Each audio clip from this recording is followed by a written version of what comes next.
Welcome back. Newton County preparing for the 8th edition of the Texas Purple Hull Pea Festival.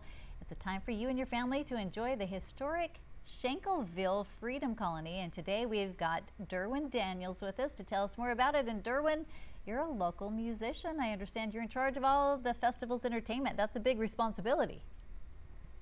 Yeah, I got involved and performed last year. And so talking to the Clay family, Loretha Clay, they've been putting on the festival, and she actually said, well, could you work with us on the entertainment end? I said, yeah, I'll do it. She told me to think about it for a little bit, and I said, sure, I'll help. So you're from this area. You play the saxophone and the piano, so you're going to be playing for a couple nights, or? well, I'll play at the festival. Our headliner is Diana Greenleaf. She's a blues artist. I travel with Diana. Let me back up a little bit. My brother played drums with Diana for a number of years. I traveled with her to Lucerne, Switzerland back in November, and I played drums with her actually. And so when they started talking to her, I said, you got to see Diana, you got to see her. She needs to be on the festival, and that's what they got this year. So we got Diana going to be performing blues. She's a blues artist in the, like Coco Taylor, Albert Collins, Howlin' Wolf, all those people.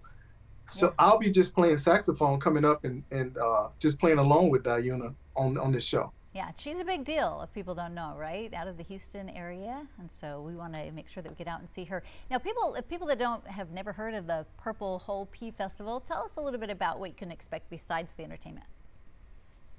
Well, it's a historic place. They had freedom, I guess you call them freedom colonies, almost like, where you had African Americans who had land and they owned their own land and they did things in Shinkleville is where they were, and that area is still there, and it still has the home, it has the church and other things on the property.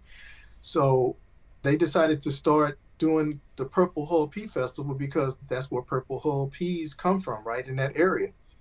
And so I think it was started with the Clay family, Matthew Clay, who was he was the younger brother of Loretha Clay and Tracy Clay and their other brothers and sisters. They started putting this festival on to just acknowledge that area, and it's really grown. They set up tents, they have vendors, they have great food. The food was really good, and it's out in the country, but it's a great place to be and go visit. Yeah, and I love the history of it, and right around Juneteenth, kind of a great way to celebrate as well. So Shinkleville, for people who don't know, is near Burkeville in Newton County. And why don't you tell us when and where for people that want to come out and see what it's all about? Yeah, it's going to be next Saturday is the 24th, and it's going to start that morning where they're going to have events. And then later they'll have live entertainment afternoon, and Diana is going to come on around 6 p.m. around that time in the afternoon and do her performance, and I'll be playing along with her. Awesome. So and we'll have DJ, they have food vendors, DJ, food vendors, all those things going on too, and other people coming out to perform too. All right, I love it. Full day of festivities out there in Shinkleville. Go out and enjoy it. Coming up on Saturday. Again, Derwin Daniels, thanks so much for joining us today. Thanks for having me.